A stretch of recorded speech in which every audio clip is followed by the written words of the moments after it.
και ευτυχώς και ορισμένοι κύριοι.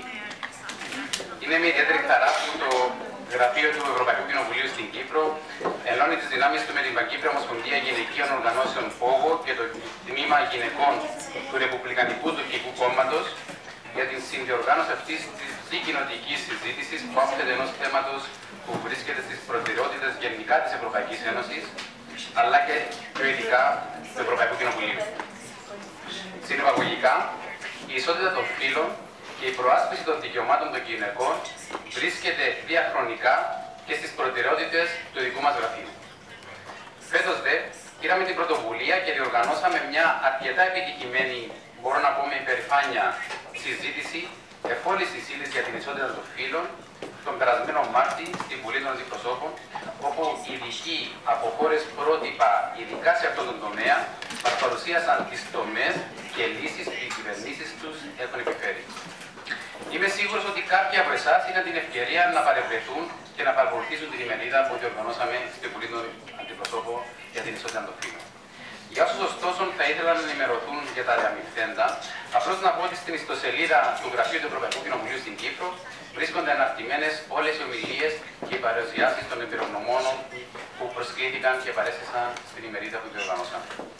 Αγαπητοί φίλοι, στο άρθρο 2 της Συνθήκης για την Ευρωπαϊκή Ένωση ορίζεται με σαφήνεια πως μεταξύ των θεμελιωδών αξιών επί των οποίων εδράζεται η Ένωση είναι και η ισότητα μεταξύ ανδρών και γυναικών. Ενώ στο άρθρο 8 της Συνθήκης για τη Λειτουργία της Ευρωπαϊκής Ένωσης αναφέρεται πως σε όλες τις δράσεις της η Ένωση επιδιώκει να εξαλειφθούν οι ανισότητες και να προαχθεί η ισότητα μεταξύ ανδρών και γυναικών. Εξάλλου, σε ψήφισμα που υιοθέτησε πριν μόλις ένα χρόνο το Ευρωπαϊκό Κοινοβούλιο, υπογράμμισε την ανάγκη για συγκεκριμένες τομές ώστε να επιτευχθεί επί της ουσίας και στην πράξη η ισότητα των φύλων, είτε πρόκειται για τις μισθολογικές διαφορές, την ισότιμη επαγγελματική σταδιοδρομία, την εξισορρόπηση εργασίας και προσωπικής ζωής, τη συμμετοχή στα κέντρα λήψης αποφάσεων και πολλά άλλα. Παρά το ότι ωστόσο οι ευρωπαϊκές κατευθυντήρες γραμμές υπάρχουν και είναι κατοχυρωμένες και κατεγραμμένες με αρκετή σαφήνεια, μπορώ να πω, εν τούτοις βλέπουμε ότι σε πάρα πολλές χώρες μέλη, μεταξύ των οποίων δυστυχώς και η Κύπρος, η κατάσταση όχι μόνο δεν είναι ιδανική, αλλά παρατηρούνται και πάρα πολλά ελλείμματα. Είναι βέβαιο ότι στην Κύπρο και στις δύο κοινότητες θα πρέπει να καλυφθεί αρκετό έδαφος και να καταβληθούν μεγάλες προσπάθειες από όλους μας. Αν θέλετε, είναι κάτι που οφείλουμε να κάνουμε και να προνοήσουμε εν ώψη και μιας ενδεχόμενης, ελπίζουμε επικείμενης επίλυσης του κυπριακού προβλήματος. Αγαπητοί φίλοι, δεν θα ήθελα να σας κουράσω περισσότερο, αλλά πριν δώσω το βήμα στους επόμενους εκλεκτούς ομιλητές και ακούσουμε βεβαίως και το οπτικογραφημένο μήνυμα του Ευρωβουλευτή Ζωάου Πιμέντα Λόπες, μέλος της πολιτικής ομάδας της Ευρωπαϊκής Ενωτικής Αριστεράς στο Ευρωπαϊκό Κοινοβούλιο, θα ήθελα απλώς να επαναλάβω η δήλωση του κατ' εμένα πρότυπου Πρωθυπουργού σε ό,τι αφορά την ισότητα των δύο φύλων, του Πρωθυπουργού του Καναδά, του κ. Justin Trudeau, ο οποίος στο πλαίσιο μιας θεματικής συζήτησης στο πρόσφατο συνέδριο του Διεθνούς Οικονομικού Φόρουμ στο Νταβός, είπε ενδεικτικά πως δεν θα πρέπει να φοβόμαστε να χρησιμοποιούμε τη λέξη φεμινιστής. Άντρες και γυναίκες θα έπρεπε να χρησιμοποιούν τη λέξη αυτή για να περιγράφουν τους εαυτούς τους οποτεδήποτε το επιθυμούν. Ο κ. Τρουντό, να υπενθυμίσω ότι έγινε πρωθυπουργός του Καναδά μόλις τον περασμένο Νοέμβριο και η πρώτη του πράξη ήταν ο διορισμός ενός Υπουργικού Συμβουλίου που τα βαρτίζουν εισάριθμα 15 γυναίκες και 15 άντρες. Ερωτώμενος δε, δικαιολόγησε αυτή του την ενέργεια με 4 λέξεις. Και επιτρέψτε μου να το πω στα αγγλικά. Because it's 2015. Επειδή ακριβώς είναι 2015. Προσωπικά λοιπόν εύχομαι σύντομα και η Κύπρος αλλά και άλλες χώρες μέλη της Ευρωπαϊκής Ένωσης να υποδεχτούμε και εμείς το δικό μας 2015 στον τομέα τουλάχιστον της ισότητας των φύλων. Σας ευχαριστώ πολύ για την προσοχή σας.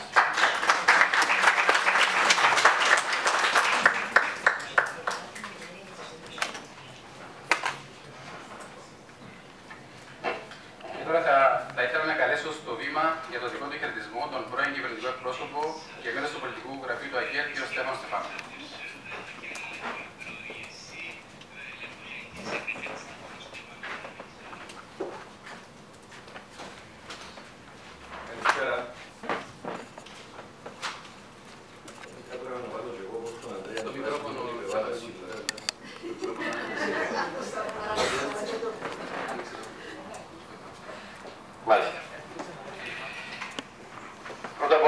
επιτρέψτε μου να μεταφέρω τα συγχαρητήρια του ΑΚΕΛ στους οργανωτές της συζήτησης.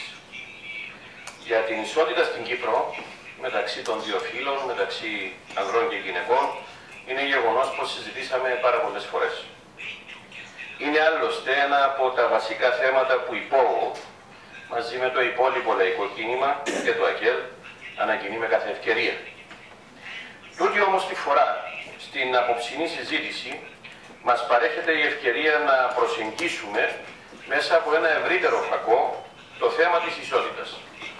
Πρώτα απ' όλα να το προσεγγίσουμε μέσα από την ευρωπαϊκή του διάσταση, μιας και είμαστε στο σπίτι της Ευρώπης και ένας από τους οργανωτές είναι το Γραφείο του Ευρωπαϊκού Κοινοβουλίου.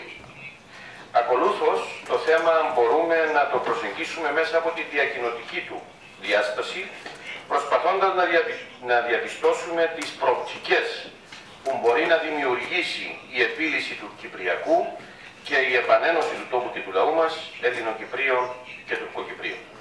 Και ασφαλώς, το θέμα τούτο αποτελεί και μια πρόκληση ενώπιον των δύο οργανώσεων που πραγματοποιούν την απόψινή συζήτηση προς την κατεύθυνση ενίσχυσης της συνεργασίας τους ανάμεσα στις δύο οργανώσεις αλλά και ανάμεσα στις δύο κυπριακές κοινότητες. Θα ήθελα να πω δύο λόγια για την ευρωπαϊκή διάσταση του θέματος. Η διαπίστωσή μας είναι ότι η Ευρωπαϊκή Ένωση στο θέμα της ισότητας μεταξύ των δύο φύλων παραβλέπει τόσο τις συνθήκες όσο και το χάρτη θεμελιωδών δικαιωμάτων στα οποία λέει ότι στηρίζεται η Ένωση. Δυστυχώς και σε αυτό το θέμα οι πολιτικές και πρακτικές της Ευρωπαϊκής Ένωσης βρίσκονται σε διάσταση με τις διακηρυγμένες αρχές της. Ξέχασα πως έχουμε τη μετάφραση.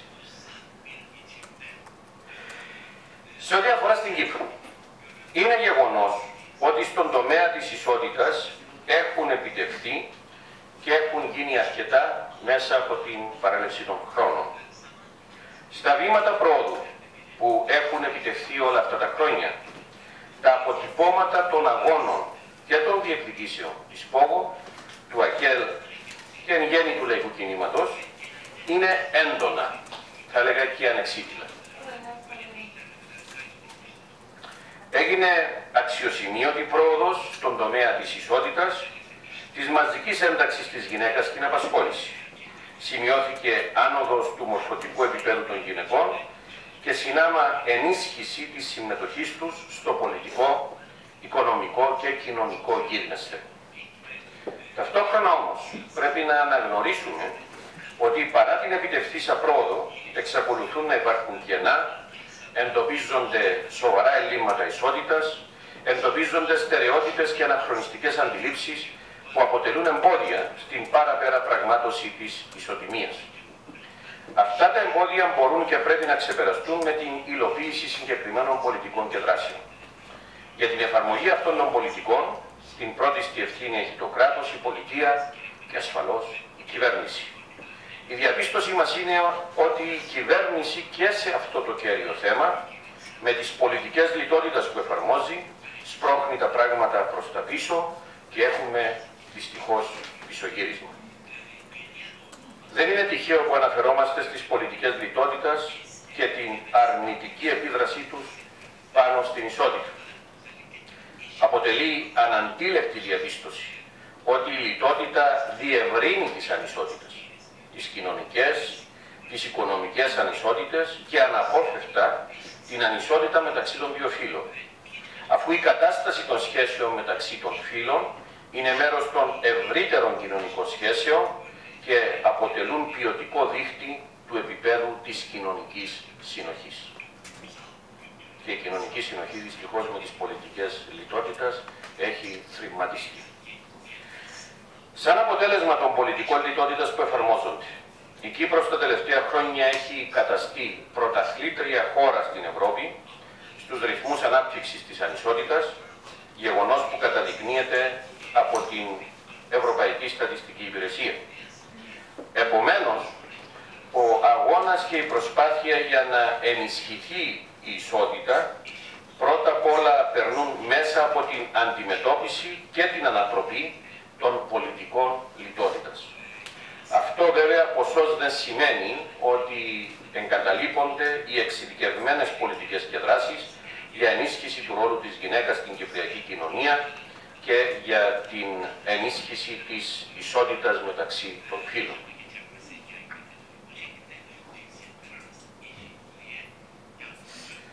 Σημαντικό κεφάλαιο στο θέμα τούτο αποτελεί επίδραση, καθώς και οι προοπτικές που θα δημιουργήσει η επίλυση του Κυπριακού και η επανένωση του τόπου και του λαού μας.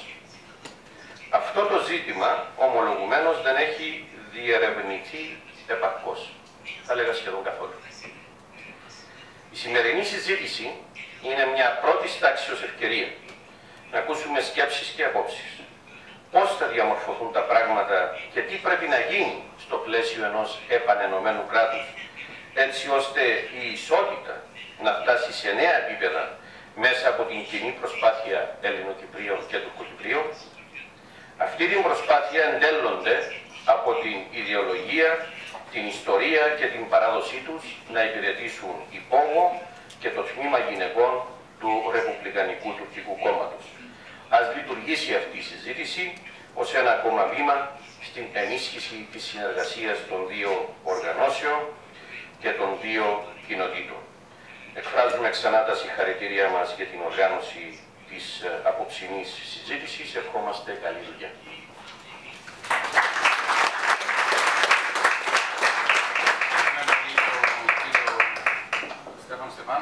Και τώρα στο βήμα ήθελα να ανέβει και το δικό του χαιρετισμό ο Γραμματέας Διεθνών Σχέσεων του Ρεπουμπλικανικού Τουρκικού Κόμματος, ο Κιτίν Τολκά Οσάλα.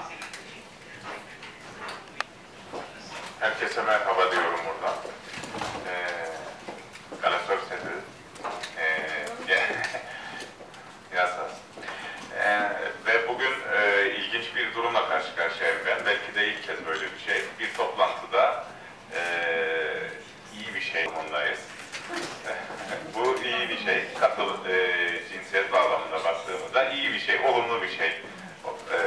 Kadınların sosyal yaşama, siyasal yaşama katılmaları bakımından.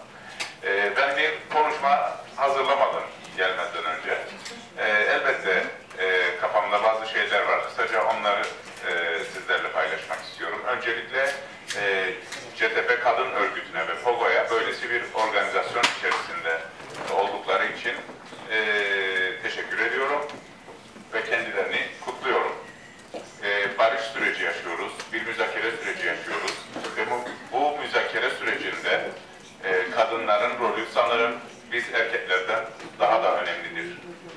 Unutmayalım ki savaşlarda daha çok acıyı çeken bir gerçektir, bu veriler de vardır. Uluslararası örgütlerin kadınlar ve çocuklarıdır.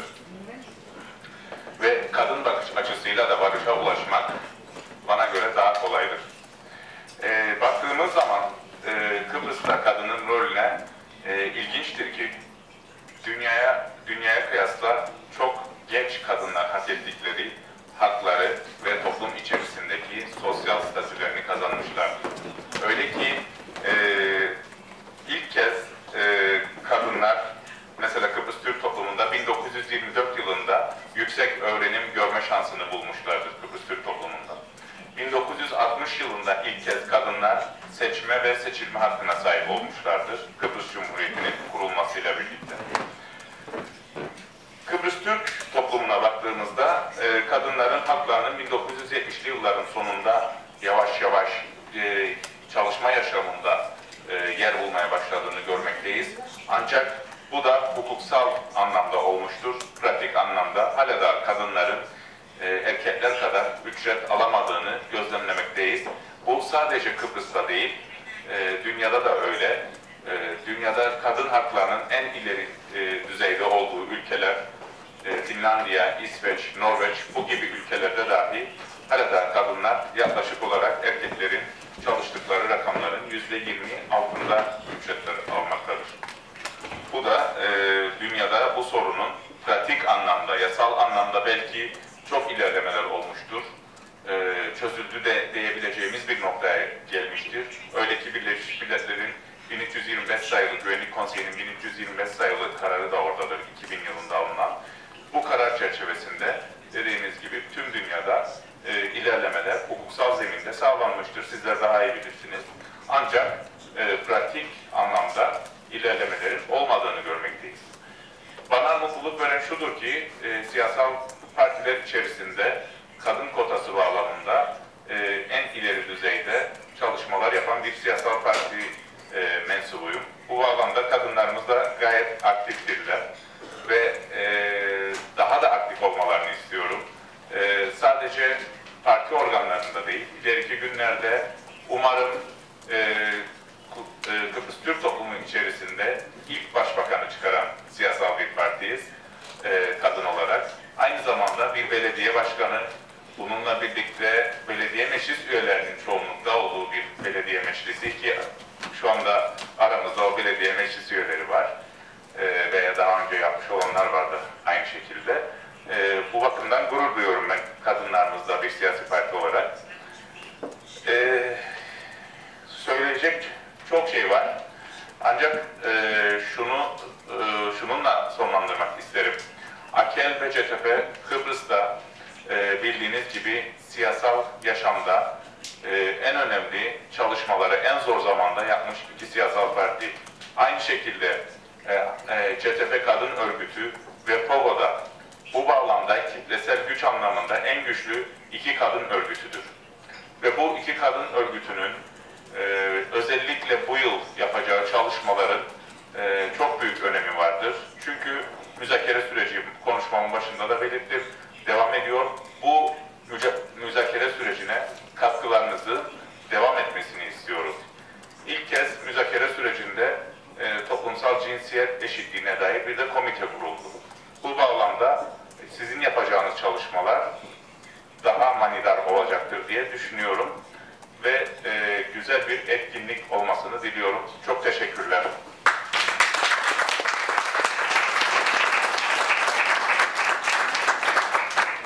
Ευχαριστούμε πολύ.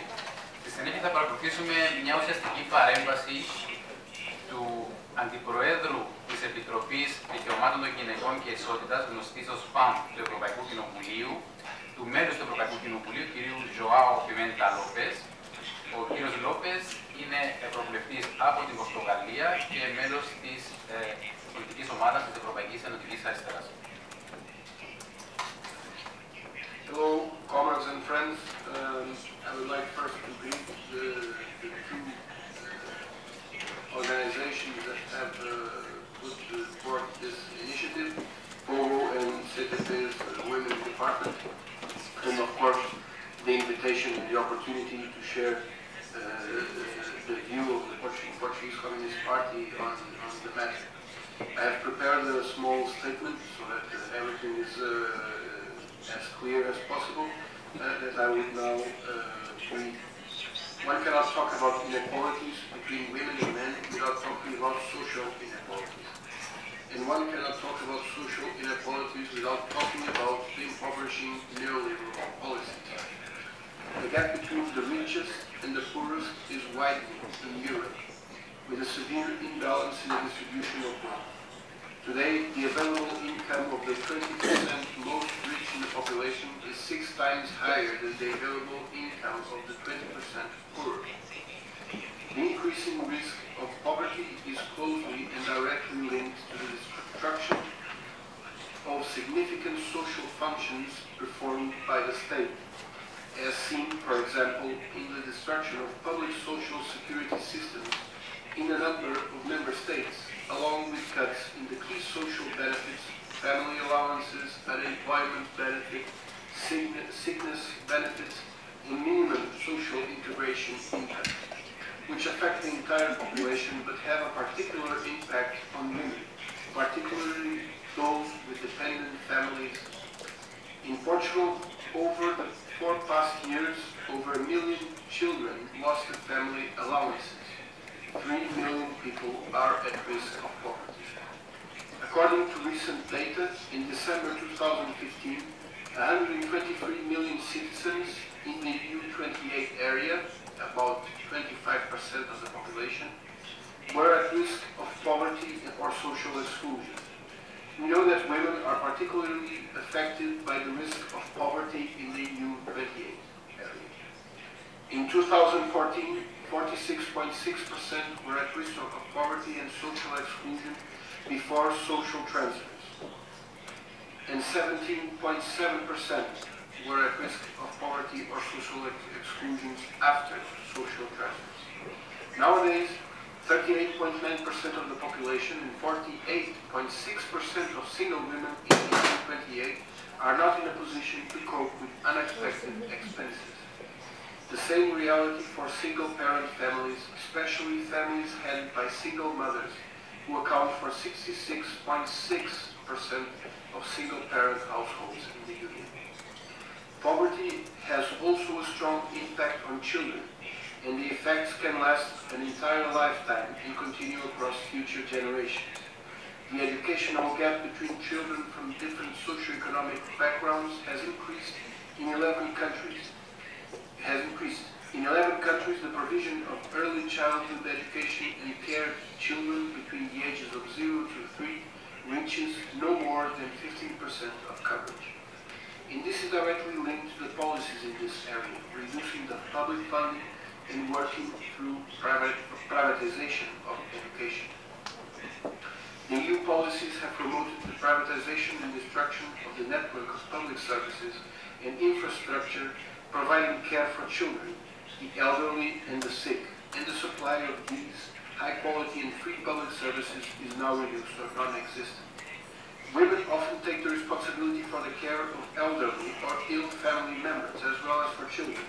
This reality sums to the fact that women are worst affected by unemployment and suffer negative discrimination in relation to access to jobs. This is especially true in the case of women who want to have children and women who are already mothers. Women are particularly vulnerable to precarious employment and wage discrimination. Poverty and widening inequalities have worsened with the macroeconomic policies implemented by the EU and the austerity measures imposed in response to the economic crisis. Labor deregulation policies and the attack on collective bargaining are fostering an extension in working time in a number of member states and enforcing the reduction of wage, which is contributing to increased working class poverty. In Portugal, the last increase in the minimum income from 505 to 530 euros has brought 25 of the working population to this level of income. 10 years ago, only 5% of the working population had the minimum wage, which means that although the minimum wage has increased, the rest scope of wages has remained unchanged. The minimum wage after inflation stands nowadays at the level of 1974.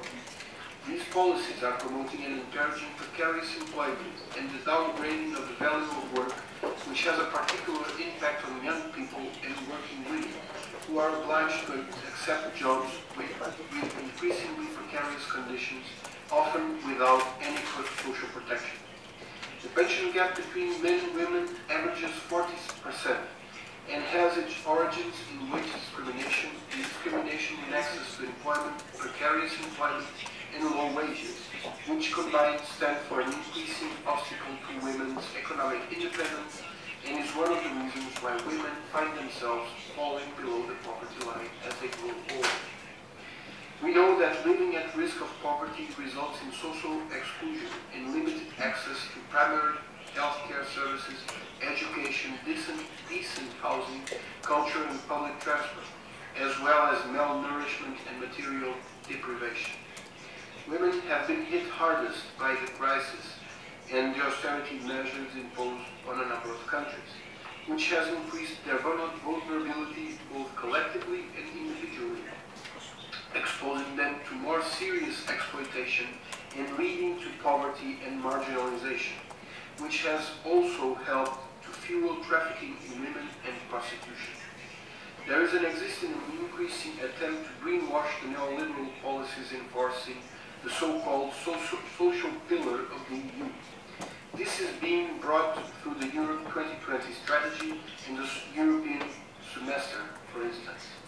The Europe 2020 strategy, which is supposed to be aimed at making the EU a smart, sustainable and inclusive economy, is based on targets that are claimed to be ambitious.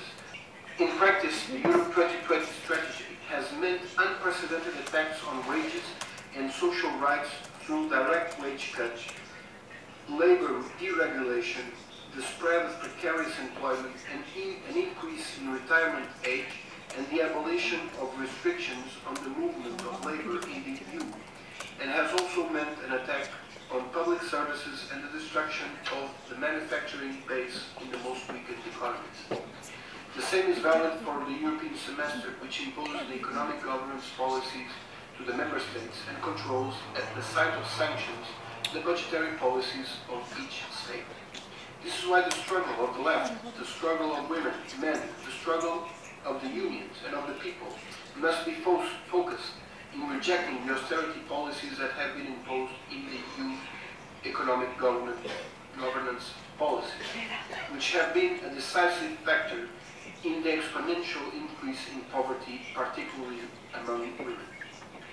Social inequalities and inequalities between men and women can be fought only through policies guaranteeing a better distribution of income based on an increase in real wages, actions to promote labor regulation and labor protection, in particular through collective bargaining and the regulation of working time, and guarantee universal free access to high-quality public health care and education services. The EU is not working in honesty to fight inequalities. Take the maternity leave, for instance, an instrument that will have a great relevance in protecting women through maternity and would hence work as an instrument towards equality, which the Commission, after years of stalling, has withdrawn. Instead, as a priority on fighting inequalities, the Commission has set the discussion on the presence of women in company boards, which fully neglects the real causes of inequalities. Guaranteeing the existence of a public network of elderly care, public health service, and of high-quality free child care services and facilities, as well as universal, free, public, and high-quality education systems, are decisive to release the women of these duties and responsibilities, making them fully available for the work market.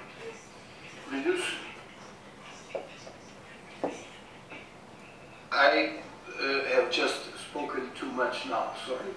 I would just like to express, as a closure, the solidarity of the Portuguese Communist Party for the struggle of the Cypriot people in the fight for reunification.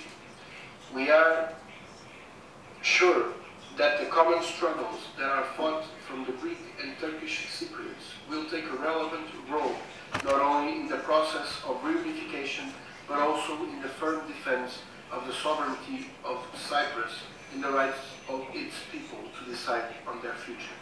Thank you.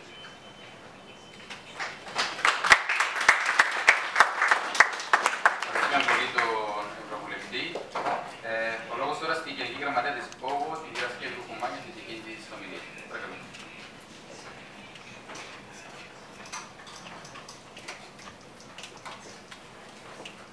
Αρχικά θα ήθελα να ευχαριστήσω τον κύριο Αγκετσίν προσωπικά, αλλά και το Γραφείο του Ευρωκοινοβουλίου στην Κύπρο για τη φιλοξενία της εκδήλωσης και τον συντονισμό που έχει αναλάβει.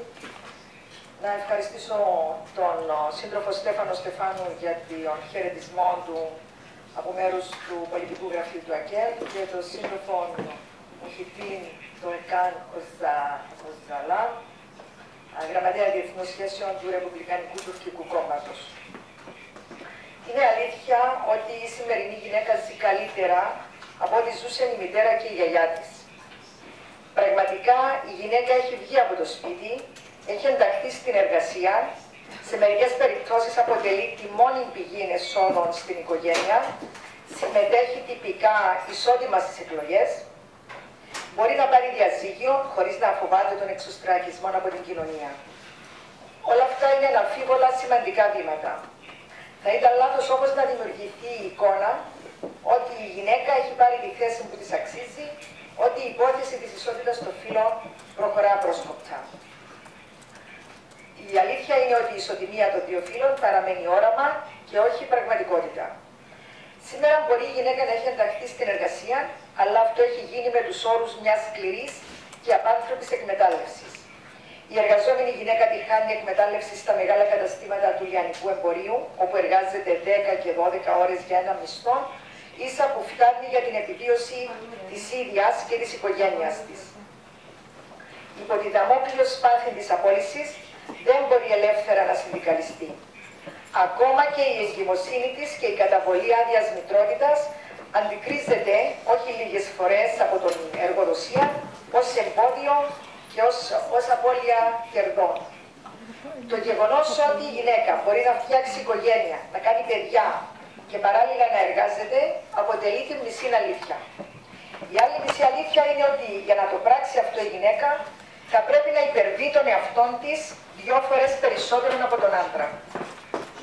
Την ίδια ώρα που το κράτος θέτει ως προτεραιότητα του την εξοικονόμηση πόρων από την κοινωνική πρόνοια, με αποτέλεσμα παιδοκομική και βρεφοκομική σταθμή να κλείνουν, η γυναίκα έχει ένα δικαίωμα το οποίο δύσκολα μπορεί να αξιοποιήσει.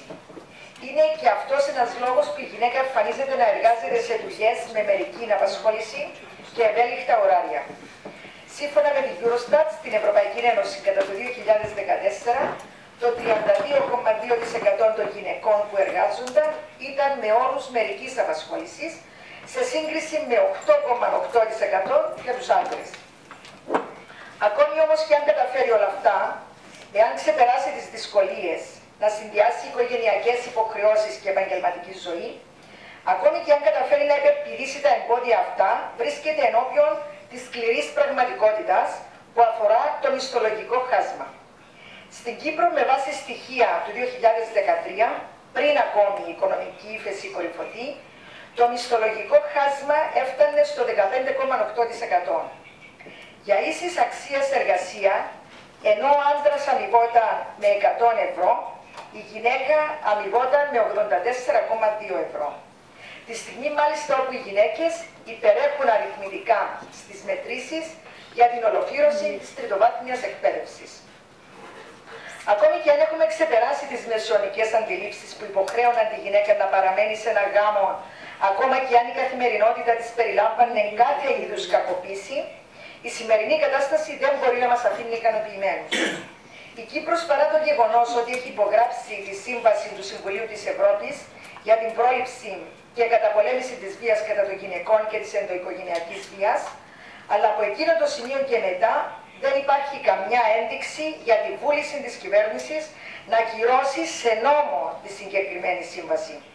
Την ίδια ώρα που η πολιτεία καθυστερεί, οι αριθμοί δείχνουν ότι η βία στην οικογένεια και η έμφυλη βία έχει κορυφωθεί μέσα στις συνθήκες της οικονομικής κρίσης. Και ενώ θα ανέμενε κανείς ότι ένα σύγχρονο κράτος θα προνοούσε για την ευημερία όλων των πολιτών, θα στεκόταν αρρωγός στην προσπάθεια της γυναίκας να ξεφύγει από μια κατάσταση βίας και κακοποίησης, εν τούτοις συμβαίνει ακριβώς το αντίθετο.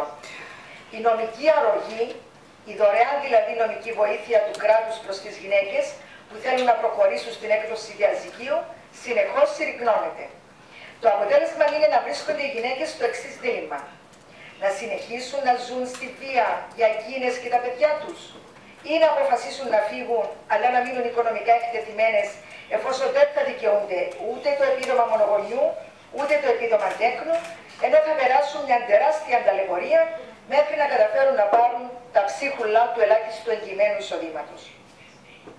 Αυτοί είναι μόνο μερικοί από τους προβληματισμούς του κινήματος μας γύρω από το θέμα της ανισοτιμίας. Θα ήμασταν όμως αναντίστοιχοι προς την ιστορική εξέλιξη εάν θεωρούσαμε ότι όλα αυτά μπορούν να εξαφανιστούν εντελώς και ξαφνικά σε συνθήκες καπιταλιστικού συστήματος. Ενός συστήματος που εγγενώς αναπαράγει τις αδικίες, τις ανισότητες, την εκμετάλλευση και την καταπίεση. Κάποιοι προάγουν τη λύση σε όλα τα προβλήματα της γυναίκας στην αύξηση της αντιπροσώπευσης της στα κέντρα λήψης αποφάσεων. Ισχυρίζονται ότι εκ των πραγμάτων μια γυναίκα θα αναλαμβάνει πρωτοβουλίες υπέρ των γυναικών. Φυσικά δεν έχουν την ίδια άποψη οι εργαζόμενες της Κύπρου, όπου η γυναίκα υπουργός εργασίας στο δίλημμα εργαζόμενες μεγαλοκαταστηματάρχες επιλέγει εδώ και 3 χρόνια τους μεγαλοκαταστηματάρχες. Δεν έχουν την ίδια άποψη οι εργαζόμενες στις χώρες της Ευρωπαϊκής Ένωσης, που ακούν καθημερινά την κυρία Λαγκάρτ να εξηγεί πως η μείωση των μισθών θα αυξήσει την ανταγωνιστικότητα. Δεν έχει την ίδια άποψη ο λαός του Ιράκ για τη στάση της Κοντολίζα Ράις στην εισβολή στη χώρα τους. Και δεν έχουν την ίδια άποψη οι Βρετανίδες, οι χιλιάδες Βρετανίδες εργαζόμενες, για τη θητεία της Μάργκαρετ Θάτσερ ως πρωθυπουργού της χώρας. Ακόμα όμως και άλλη αυξημένη συμμετοχή των γυναικών στα κέντρα λήψης αποφάσεων δεν μπορεί από μόνη της να αντιμετωπίσει το γυναικείο ζήτημα, δεν σημαίνει ότι δεν πρέπει να μην προβληματιζόμαστε για την αναντιστοιχία που υπάρχει. Εμείς πιστεύουμε ότι η βασική αιτία για τη διαχρονικά μειωμένη παρουσία γυναικών σε πολιτιακά και κομματικά αξιώματα είναι αποτέλεσμα της γενικότερης μειωμένης συμμετοχής των γυναικών στην πολιτική δράση, στα κόμματα, στο συνδικαλισμό. Πώς δηλαδή θα υπάρχουν γυναίκες στην κορυφή της πολιτικής ζωής, αν δεν υπάρχουν στη βάση? Και αυτό έχει εξήγηση. Μια γυναίκα σήμερα σε σχέση με τον άντρα βρίσκει δυσκολότερα δουλειά, πληρώνεται λιγότερα, έχει λιγότερες προοπτικές ανέλυξης στην εργασία, έχει τις υποχρεώσεις της μητρότητας και αυξημένα καθήκοντα στο σπίτι. Άρα για να αποφασίσει να εμπλακεί στην πολιτική δράση στον βαθμό που θα ήθελε, πρέπει να αναμετρηθεί με όλες αυτές τις προσωπικές και οικογενειακές δυσκολίες. Και από εδώ ξετυλίγεται το κουβάρι. Αν θέλουμε λοιπόν να δούμε περισσότερες γυναίκες στην πολιτική, τότε πρέπει να βελτιώσουμε τις συνθήκες ζωής και τους όρους εργασίας για τις γυναίκες και ειδικότερα για τις εργαζόμενες, που είναι η συντριπτική πλειοψηφία. Τότε θα δούμε περισσότερες γυναίκες στην πολιτική, σε μαζικούς φορείς ή καλύτερα στην οργανωμένη πάλη. Τότε η ίδια η ζωή θα ανατρέψει στη θέμελα τα σεξιστικά στερεότυπα. Τότε θα δούμε περισσότερες γυναίκες στα βουλευτικά έδρανα και στα υπουργικά συμβούλια. Τότε, όπως λέγεται χαρακτηριστικά, η εκλογή μιας γυναίκας στην ηγεσία ενός κράτους θα είναι καθημερινότητα και όχι είδηση. Αυτός είναι και ο λόγος που το ΑΚΕΛ και η ΠΟΚΟ διαφωνούν με τις λογικές των ποσοστώσεων και δεν τις εφαρμόζουν. Διότι η επιβολή ποσόστοσης υπέρ των γυναικών θα διορθώσει απλώς την βιτρίνα και όχι την ουσία. Από δικής μας μεριάς θέλουμε ουσιαστικά μέτρα τα οποία να βοηθούν ουσιαστικά τη γυναίκα. Στοχευμένα μέτρα για την αναχέτηση της γυναικείας ανεργίας, αύξηση της άδειας μητρότητας και πληρωμένη γονική άδεια, δημόσιους και δωρεάν βρεφοκομικούς και παιδοκομικούς σταθμούς, τερματισμό εμπόριων, αύξηση των επιθεωρήσεων στους χώρους εργασίας για την τήρηση των συλλογικών συμβάσεων, περαιτέρω ανάπτυξη του κοινωνικού δικτύου που στηρίζει τη σύγχρονη γυναίκα με υποδομές φροντίδας των παιδιών και των ηλικιωμένων, να προωθηθεί απρόσκοπτα η εκπαιδευτική μεταρρύθμιση που θα διαπαιδαγωγεί τα παιδιά μας με τα ιδανικά της ισοτιμίας και του αλληλοσεβασμού των φύλων, ενώ παράλληλα θα εισάγει τη σεξουαλική αγωγή, η οποία να είναι επιστημονικά θεμελιωμένη και παιδαγωγικά προσαρμοσμένη. Να προωθηθούν άμεσα μέτρα για τον καρκίνο του μαστού και τον τερματισμό της αναμονής για το ΤΕΣ Παπα-Νικολάου, τη λειτουργία ακόμα 2 ακτινοθεραπευτικών κέντρων και του κέντρου μαστού.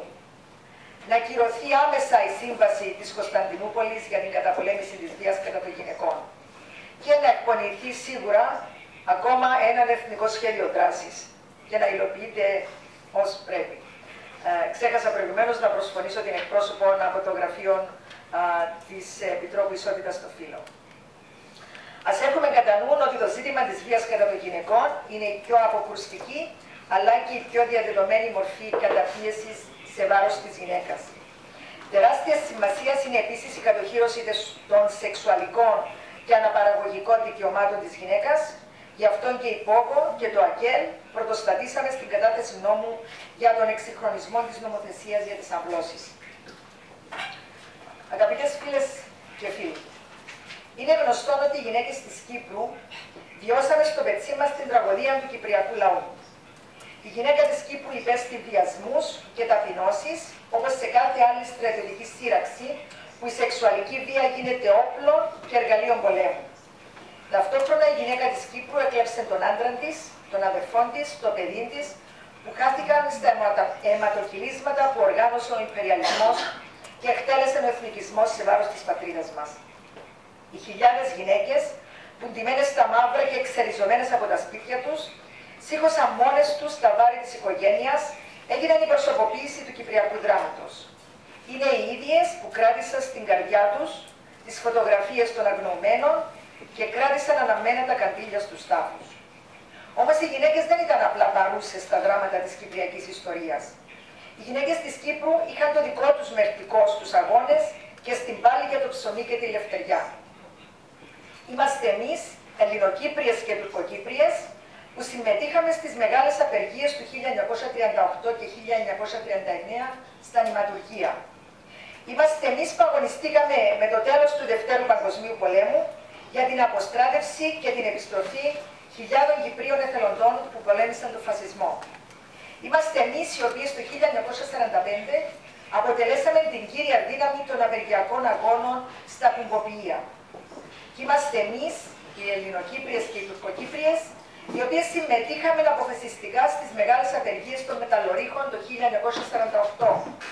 Δεν διστάσαμε ούτε στιγμή απέναντι στις σκάνες των όπλων της απικιακής αστυνομίας, στη βία και στις φυλακίσεις. Και γι' αυτό νικήσαμε. Είμαστε εμείς που οργανώσαμε τις μεγάλες κινητοποιήσεις για την ειρήνη. Εμείς που διεκδικήσαμε και κερδίσαμε το αυτονόητο δικαίωμα μας να συμμετέχουμε με τη ψήφο μας στις πρώτες πολιτιακές εκλογές της ανεξάρτητης Κύπρου το 1960. Είμαστε εμείς που πρωτοστατήσαμε στον αγώνα για την επαναπροσέγγιση με αμέτρητες πρωτοβουλίες και κοινές εκδηλώσεις για να φέρνουμε έστω και ένα μικρό βήμα πιο κοντά τις δύο κοινότητες. Και είμαστε εμείς που επιμένουμε να παλεύουμε για μια Κύπρο χωρίς στρατούς και σειρματοπλέγματα, χωρίς ξένες βάσεις και κατασκοπευτικούς μηχανισμούς. Που παλεύουμε για να μην είναι ούτε το ΝΑΤΟ στην Κύπρο, ούτε η Κύπρος στο ΝΑΤΟ. Είναι αλήθεια ότι χρειάζονται πολύ περισσότερα να γίνουν και δεν πρέπει να είμαστε ικανοποιημένες ενώ παραμένει το σημερινό διχοτομικό status quo. Και γι' αυτό η Διεθνής Μέρα της Γυναίκας προσφέρεται για να αναλογιστούμε ξανά τη θέση της σημερινής γυναίκας, πώς αντιλαμβανόμαστε τη γυναικεία ανισοτιμία και ποια είναι η πορεία του γυναικείου κινήματος για το μέλλον. Το Κυπριακό ήταν και θα είναι προτεραιότητα για το γυναικείο κίνημα της Κύπρου, όπως πρέπει να είναι για κάθε Κύπριο. Και είναι γενικά παραδεκτό ότι η σημερινή κατάσταση, η οποία επικρατεί στις προσπάθειες για επίλυση του Κυπριακού, δεν εξυπηρετεί το όραμα μας για την Κύπρο της ειρήνης. Η χώρα μας παραμένει μια από τις πιο στρατιωτικοποιημένες περιοχές ολόκληρου του πλανήτη. Εκατομμύρια ευρώ δαπανώνται στους στρατιωτικούς εξοπλισμούς, ενώ θα μπορούσε μέσα από τη λύση και την αποστρατικοποίηση όλα αυτά τα χρήματα να γίνουν κοινωνικές δαπάνες για τον λαό, σχολεία, νοσοκομεία, πανεπιστήμια.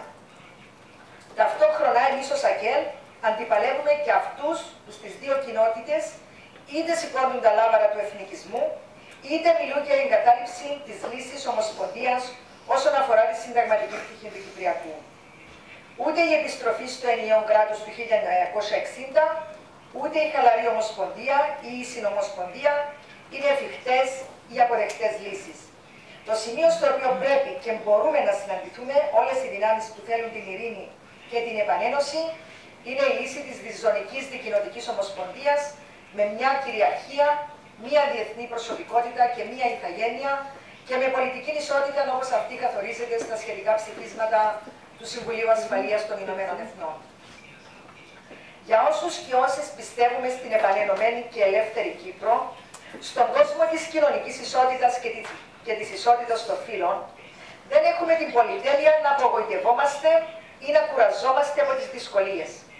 Ο μόνος δρόμος που έχουμε είναι να παλεύουμε μέχρι την τελική δικαίωση και νίκη.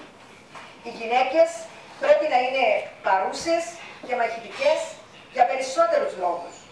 Για να υψωθεί αυτός ο ήλιος του σοσιαλισμού στον ουρανό του κόσμου, δεν μπορεί να λείπει το άλλο μισό του ουρανού που είναι οι γυναίκες. Για να νικήσουν οι αγώνες των εργαζομένων, δεν μπορεί να λείπει το άλλο μισό της τάξης μας που είναι οι εργαζόμενες. Για να νικήσει η πάλη της Κύπρου για ελευθερία και επανένωση, δεν μπορεί να λείπει το άλλο μισό του λαού μας, οι Ελληνοκύπριες και οι Τουρκοκύπριες. Συνεχίζουμε μέχρι να βάλουμε τα σειρματοπλέγματα μια για πάντα στα μουσεία και να φτιάξουμε ένα μέλλον στο μουσείο δεν θα ξανακλάψουν μάνες σκοτωμένων και αγνοωμένων και δεν θα χρειαστεί άλλες γυναίκες να γεννήσουν μέσα στα αντίσκηνα της προσφυγιάς.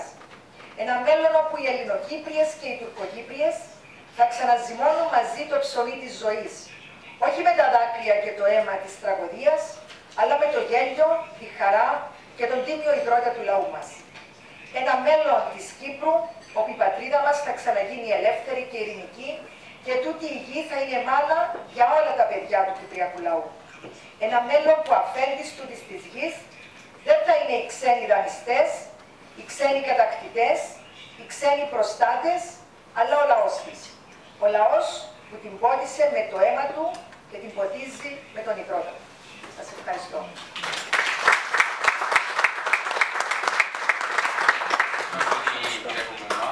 Τελευταία ομιλήτριά μας, η πρόεδρος του Γυναικείου Τμήματος του Ρεπουμπλικανικού Τουρκικού Κόμματος, η κυρία Τσελέν Σενάκη.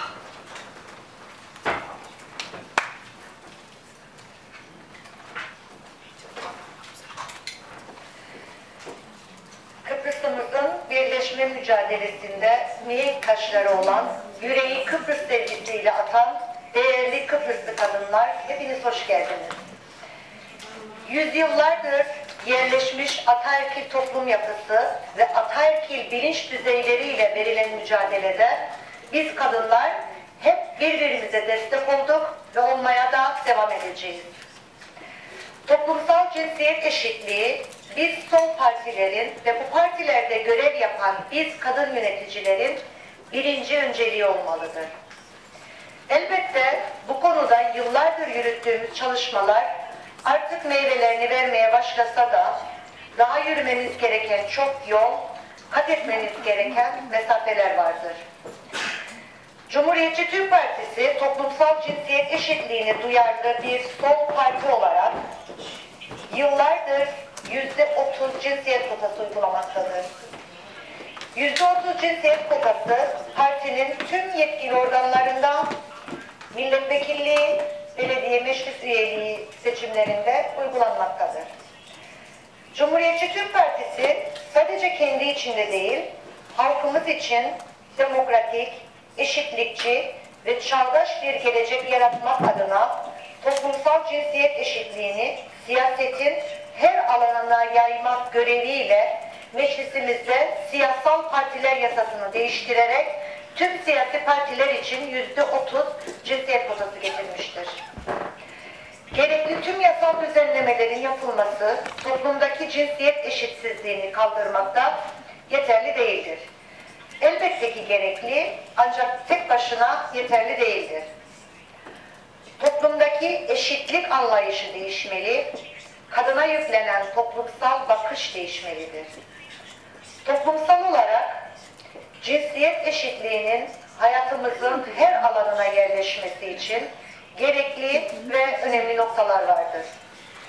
Bunların bazılarını sıralamak gerekirse, siyaset ve kamu yaşamında, katılımda kadına öncelik tanınması, kadınların rol ve sorumluluklarına ilişkin olumsuz kalıp ve yargılarla mücadele edilmesi, aile içinde kararların birlikte alınması, sorumlulukların birlikte paylaşılması, hayatın her alanında hak ve sorumluluklarda eşitlik, ailedeki kız ve erkek çocuklarının yetiştirilmesinde eşit davranılması, kadınların şiddete uğramasını engellemek, ayrımcılıkla mücadelenin geliştirilmesi, kadınlara hayatın her alanında eşit fırsatların sağlanması, pozitif ayrımcılığın uygulanması ve eğitim. Tüm bu başlıklardan sonra altını çizmemiz gereken en önemli nokta ise toplumsal cinsiyet eşitliğinin sağlanması için sadece kadınların eğitilmesinin yeterli olmadığı, erkek farkındalığının da yaratılmasının gerektiğidir. Tüm bunları başarabilmek için de toplumsal cinsiyet eşitliği konusunun ders olarak okullarda okutulmaya başlanması gerekmektedir. Toplumlarda kadın erkek eşitliği, o toplumun uygarlık düzeyini belirleyen en önemli kriter toplumdaki kadının durumudur.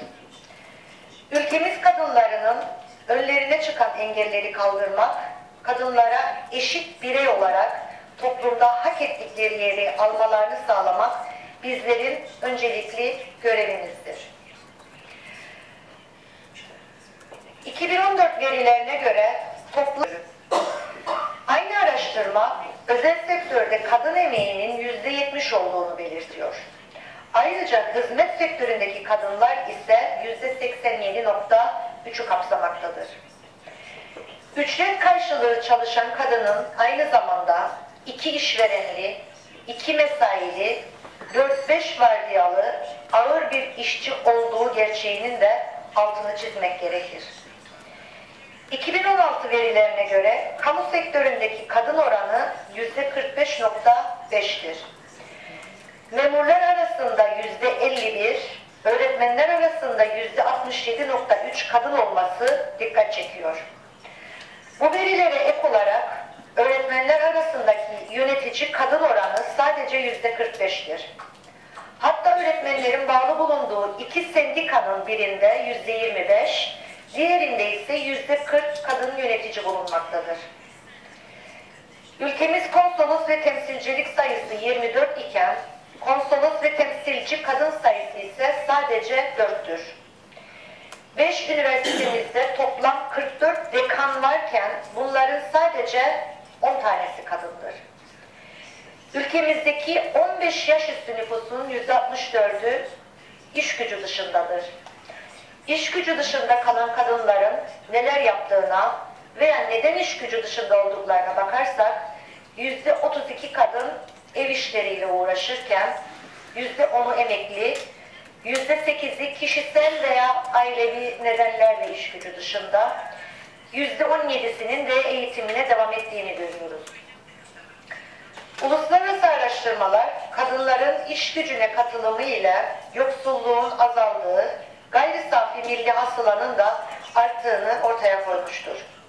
Çalışan kadın sayısının artması, genç kuşakların daha iyi eğitilmesine ve daha sağlıklı yetişmesine olumlu etki yapacaktır. Beni dinlediğiniz için teşekkür ederim. Sevgiyle ve mücadeleyle kalın.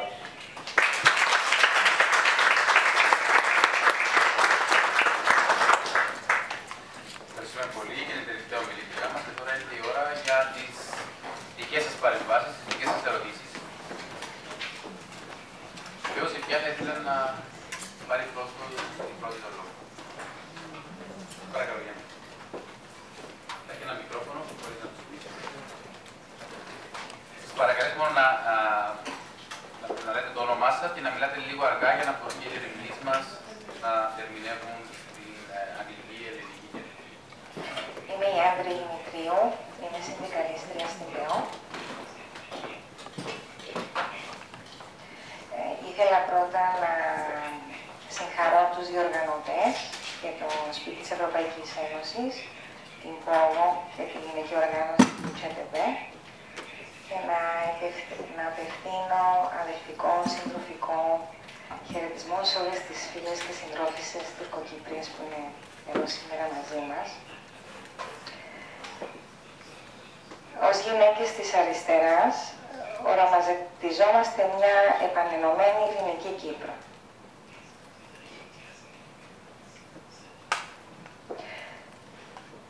Εργαζόμαστε όμως για την ποιότητα σε μια ενωμένη Κύπρο. Για την ποιότητα του αύριο και του διαρκές αύριο.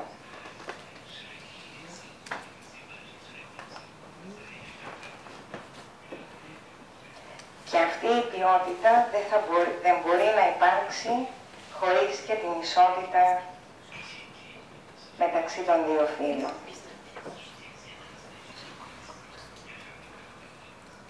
Και η ενότητα των δύο φύλων μας έχει σαν στόχο πάνω απ' όλα ένα κοινό μέτωπο ενάντια σε όλα αυτά που αναφέρατε προηγουμένως, τις διακρίσεις, το σεξισμό, την καταπίεση, τον κοινό αγώνα για ισοτιμία, ισονομία. Κλείνοντας, θα ήθελα να πω πάνω απ' όλα ένα κοινό μέτωπο απέναντι σε όλα τα διχαστικά και εθνικιστικά τείχη που προσπαθούν να διχάσουν το λαό μας. Και εμείς ως γυναίκες θα σταθούμε, ως γυναίκες της αριστεράς, οφείλουμε να δώσουμε το παρόν μας μαζί, διεκδικώντας αυτή την ποιότητα του αύριο για μας και για τα παιδιά μας. Σας ευχαριστώ πολύ. τοποθέτηση, πιστεύω, αλλά εξ αφορμής της τοποθέτησης της κυρίας Δημητρίου, να μου επιτρέψετε να ρωτήσω και δύο προέδρους των οργανώσεων, πώς επιτυχάνουμε αυτό το κοινό μέτωπο, το δικοινοτικό κοινό μέτωπο, πρακτικά. Αλλά να κάνουμε έναν κύκλο ερωτήσεων και θα απαντήσετε συνολικά. Κυρία Σουλακάκη.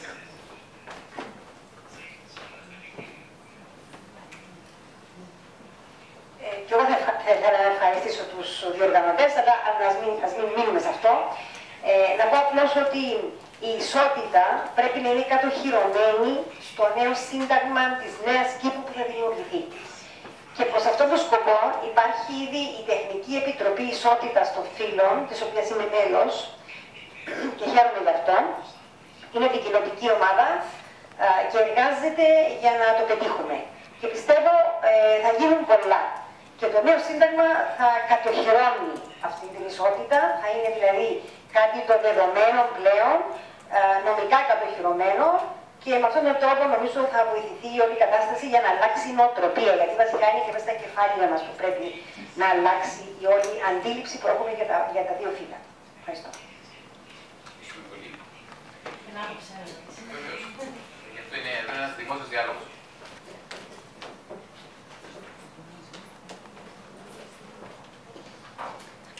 Θεωρώ ότι και αυτή η συζήτηση και αυτή η εκδήλωση αποτελεί μέρος των πολλών εκδηλώσεων που το Λαϊκό Κίνημα κάνει σε αυτή την προσπάθεια, και αυτή η θεματική σίγουρα έχει δική της σημασία. Επίσης, η σημερινή συζήτηση, για να πω ότι θα μπορούσε να ήταν ένα κομμάτι της συνέχεια ή ένα συμπλήρωμα της συζήτησης που έγινε την περασμένη εβδομάδα από τα γυναικεία τμήματα των συνδικαλιστικών οργανώσεων, 7 συνδικαλιστικών οργανώσεων των Σκοπιπριακών και της ΠΕΟ. Έγινε μια πολύ εις βάθος συζήτηση και το θέμα είναι πώς βλέπουμε την ισότητα, πώς προωθείται η ισότητα σε μια επανομοιωμένη πατρίδα. Δεν θα πω τι έγινε εκεί, πήγαν πάρα πολύ καλά συμπεράσματα της εισηγήσης. Αυτό που θέλω να πω είναι ότι πρέπει να γίνει πιο ορατή, και έτσι έφυγε και από τη συζήτηση εκεί, πιο ορατή η Τεχνική Επιτροπή, η δικοινοτική που διορίστηκε. Μιλώντας με κάποια μέλη, φαίνεται ότι επειδή έχει να κάνει με ισότητα, δυστυχώς δεν δίνεται και η ανάλογη και η απαιτούμενη ακριβώς, και πιστεύω ότι εμείς ως γυναίκες που ασχολούμαστε και ως οργανώσεις που ασχολούμαστε με τα θέματα ισότητας πρέπει να στηρίξουμε και πρέπει αυτή η Τεχνική Επιτροπή να ζητήσει περισσότερη εμπλοκή βοήθεια και στήριξη από τις οργανώσεις μας για να μπορέσουμε και να δώσουμε. Πρέπει να γίνει πιο ορατή η δουλειά τους και να ληφθεί και περισσότερο υπόψη από τους δύο ηγέτες στην όλη διαδικασία της ειρήνευσης και των διαδικασιών που γίνονται εδώ. Να σας ρωτήσω αν εμείς ως Γραφείο του Ευρωπαϊκού Κοινοβουλίου στην Κύπρο θα μπορούσαμε να φιλοξενήσουμε μια ημερίδα με τα μέλη της Τεχνικής Επιτροπής και όλες τις γυναικές οργανώσεις εκατέρωθεν και των δύο κοινοτήτων. Θα βλέπατε ότι ήταν σημαντική συμβολή, γιατί νομίζω και τα μέλη της Τεχνικής Επιτροπής, της Δικοινοτικής, θα θέλουν να ακούσουν και τις βάσεις των γυναικών οργανώσεων. Πώς θα βλέπατε την ιδέα της? Τουλάχιστον από πλευράς των οργανώσεων αυτή τη οργάνωση υπάρχει ένα πρόβλημα αντίθετο που βλέπουμε. Το θέμα είναι να απαντήσουν τα μέλη τη Τεχνική Επιτροπή σύμφωνα με τι οδηγίε που έχουν και τι καθοδηγήσει, αν μπορούν να κάνουν τέτοιο πράγμα. Αλλά νομίζω υπό την προσωπική του ιδιότητα μπορούν σίγουρα να. Επειδή ξέρω ότι όσοι συμμετέχουν είναι ακτιβίστριες, συμμετέχουν στις οργανώσεις, να έρθουν να ζητήσουν αυτή τη βοήθεια. Πιστεύω ότι πρέπει να γίνουν πολύ συγκεκριμένα πράγματα. Ενώ διακηρυκτικά λέμε πολλά πράγματα, δεν γνωρίζουμε τι συμβαίνει στους δύο κοινότητες από το νομοθετικό τροπόφωνο, από το θέμα των αντιλήψεων, των στερεοτύπων κτλ. Πρέπει να κάτσει η ομάδα αυτή, να τα βάλει όλα κάτω και σιγά σιγά να βάλουμε κάποια στρατηγική πώς προωθούμε αυτό το ζήτημα.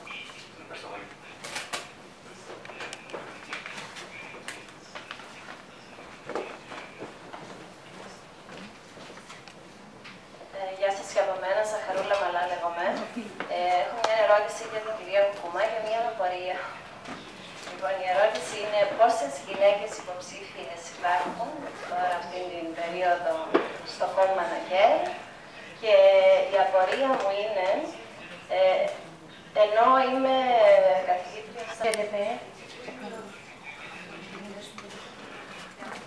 εάν έχει βοηθήσει το κίνημα τους για μεγαλύτερη ευαισθητοποίηση των γυναικών, μεγαλύτερη συμμετοχή στη βάση. Και ακόμα ήθελα μια διευκρίνηση όταν μιλήσατε για ότι πρέπει να ασχοληθείτε με τις θετικές διακρίσεις. Τι ακριβώς εννοούσατε, αναθεώρηση της θέσης σας για την ποσόστοση ή κάτι άλλο? Ευχαριστούμε πολύ. Εγώ θα πρότεινα να απαντήσετε σε αυτόν τον πρώτο κύκλο και να ακολουθήσει ένας δεύτερος, έτσι, για να μην υπάρξει μεγάλη διάχυση των ερωτήσεων. Απλά, αν μου επιτρέπετε μια μικρή παρέμβαση για ερώτηση στη συνέχεια της ερώτησης της κυρίας για την ποσόστοση, πρώτον μοιραστώ μαζί σας γιατί προσωπικά έχω ζήσει για 4 χρόνια στη Σκανδιναβία, συγκεκριμένα στη Στοκχόλμη της Σουηδίας, όπου θεωρείται πραγματικά πρωτοπόρα χώρα στον τομέα της ισότητας των φύλων. Και θα συμφωνήσω με αυτό που είπε η κυρία Κουμουμά στην παρέμβαση της, ότι εκεί όντως υπάρχουν οι κοινωνικές συνθήκες, τα κοινωνικά δικαιώματα που επιτρέπουν στις γυναίκες να έχουν και τον ελεύθερο χρόνο και να συμμετάσχουν στην πολιτική ζωή. Να σας πω μόνο ότι υπάρχουν και ειδικά σινεμά για τις γυναίκες που πάνε με τα καροτσάκια, έχουν πρέπει. Σινεμά, το οποίο έχουν headphones και ακούν για να μην έχουν τα παιδιά. Τόσο προχωρημένη η κοινωνία. Αλλά για να φτάσει εκεί η Σουηδία και η Κουμουμά, υπήρξε ένα διπλό σύστημα, ένα διπλό σύστημα.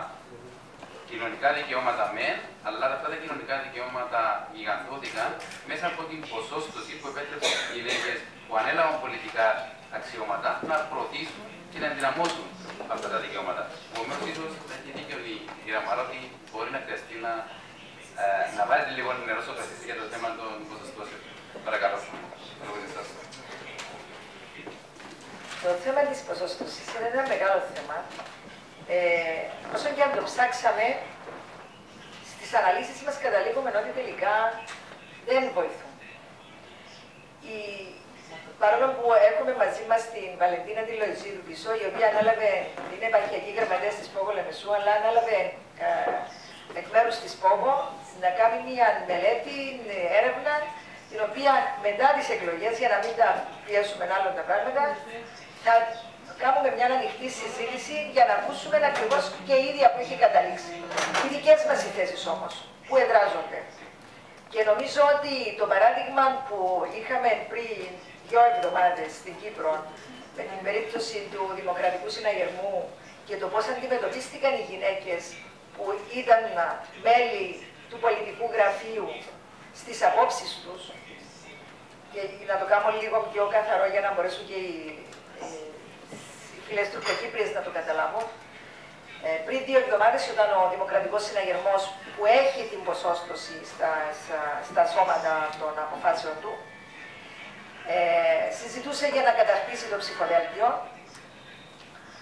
2 μέλη του πολιτικού γραφείου, γυναίκες, που είναι εκεί λόγω της ποσόστοσης, με τη διαδικασία της ποσόστοσης, όταν εξέφρασαν κάποιες απόψεις που ήταν διαφορετικές από τα υπόλοιπα μέλη του πολιτικού γραφείου, ο εκπρόσωπος τύπου του Δημοκρατικού Συναγερμού στα σχόλιά του είπε «Μα μπορούμε να τις λάβουμε σοβαρά υπόψη, εξάλλου είναι με την ποσόστοση που είναι μέλη σε αυτό το σώμα, στο πολιτικό γραφείο».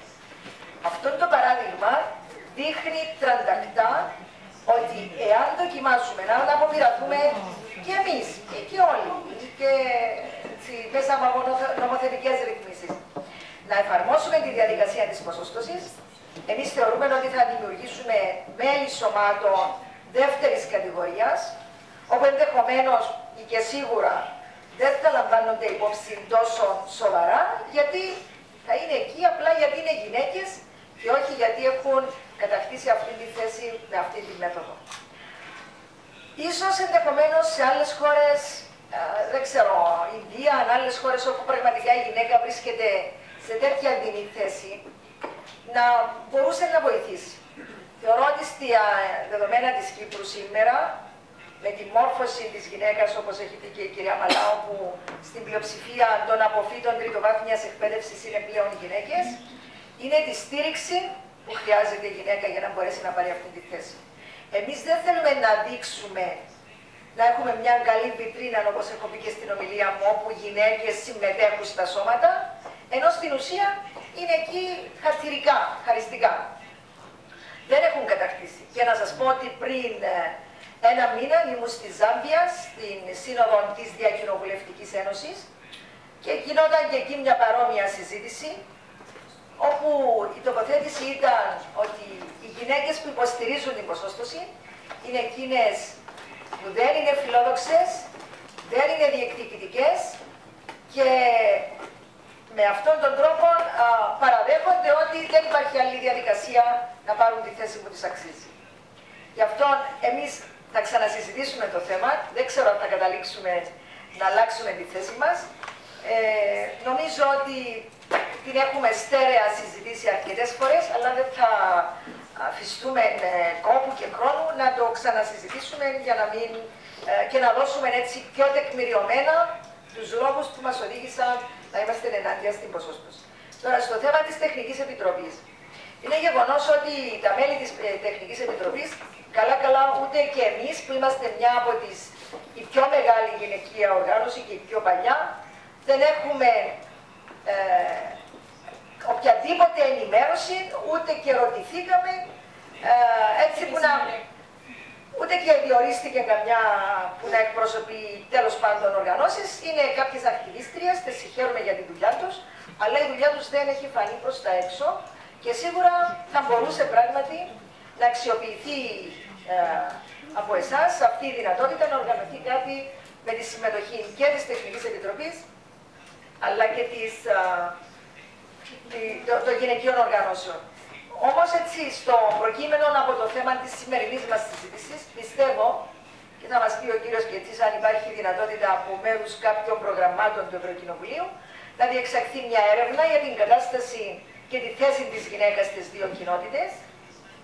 Η φίλη από το Ρεπουμπλικανικό Κόμμα έχει αναφερθεί περισσότερο σε στατιστικά στοιχεία. Ίσως να ήταν, όχι ίσως, είναι χρήσιμο να κατανοήσουμε ποια θέση έχει η γυναίκα στις δύο κοινότητες για να μπορούμε πραγματικά τη στιγμή της επανένωσης και της συμβίωσης να είμαστε στο ίδιο επίπεδο και να έχουμε κατανόηση καλύτερα των θέσεων και των οραμάτων της κάθε οργάνωσης και της κάθε γυναίκας. Τώρα για την ποιότητα και την ποιότητα του αύριο σε σχέση με την ισότητα, νομίζω ότι ήταν μια πολύ ξεκάθαρη τοποθέτηση. Σίγουρα το αύριο χωρίς την ισότητα θα συνεχίσει να είναι αυτό που βιώνουμε σήμερα, που κάποιοι αγωνίζονται, που κάποιες αντιμετωπίζουν τις καταστάσεις που έχουμε παρουσιάσει. Όμως σίγουρα δεν θα έρθει η ισότητα σε μια κοινωνία όπου η εκμετάλλευση είναι διάχυτη, σε μια κοινωνία που σήμερα βιώνουμε, όπου το πρώτο που υπάρχει είναι η λιτότητα. Λιτότητα και ισότητα δεν συμβαδίζουν. Μπορεί να ταιριάζουν να μειοκαταληφθούν, αλλά δεν ταιριάζουν δυστυχώς αν θέλουν πραγματικά να στηρίξουν τη γυναίκα. Ευχαριστώ. Ευχαριστώ πολύ. Ο λόγος τώρα στην κυρία Σκένα.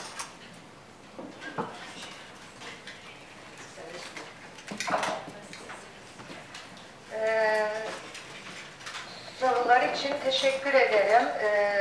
Aslında verdiğim rakamlar, verdiğim bilgiler biraz teknik ve istatistiki olsa da aslında hangi noktada durduğumuzu görebilmemiz, bunun bir zemin yaratması ve bunun üzerinden yorumlayabilmemiz açısından bu bilgileri dile getirmiştim. Şimdi kotaya değinecek olursak, kota güneydeki karşılığı belki henüz hak ettiğimiz ve arzu ettiğimiz bir karşılık görmüyor olabilir ama Cumhuriyetçi Türk Partisi'nde kota çok içselleştirilmiş ve yıllardır uygulanan bir uygulamadır ve şunu aslında özellikle söylemeniz gerekir, kota geçici bir düzenlemedir. Eğer kadınlar olarak bize toplumda üst kademe yöneticiliklerinde, hayatın her alanında hak ettiğimiz alanlar verilmiyorsa, hak ettiklerimize ulaşamıyorsak, tam da bu noktada o pozitif ayrımcılığın devreye girmesi ve kotanın uygulanabilmesi gerekir. Erkek egemen bir toplum, ataerkil bir toplum yapısından gelen bizler bunu kırmak için çok büyük mücadeleler vermemiz gerekir. Biz partimizde çok uzun yıllardır bunun mücadelesini veriyoruz. Zaman zaman hafta sonları otellere kapandık, çalıştaylar yaptık. Dünya üzerindeki ülkelerden alıntılar, örnekler getirip önümüze tartıştık, workshoplar yaptık. İlk başta evet kotaya ihtiyaç duyulmadığıydı bizim partimizin de, partimizdeki erkeklerimizin de söyledikleri. Kadın kendini gösterir, ortaya koyar, siyasetini, kültürünü, düşüncelerini ve takdir edilir, o noktalara gelir. Ama iş uygulamaya geldiğinde böyle olmuyor. İş uygulamaya geldiği zaman herkes bir şekilde o feodal ilişkiler devreye giriyor ve kadınlara fırsat kalmıyor. Dolayısıyla kadının neler yapabileceğini erkeklere gösterebilmek için, erkeklerin kadınlar konusundaki farkındalığını artırabilmek için kadınlara bu pozitif ayrımcılığı, bu kotayı koymamız gerekir. Dünya kadar kadın potansiyelimiz varken bizim siyaset yapabilecek, meclise girebilecek, üst kademelerde yönetici olabilecek, bir şekilde sadece seçim zamanları bildiri dağıtmak için hatırlanmaları kabul edilebilir bir şey değildir.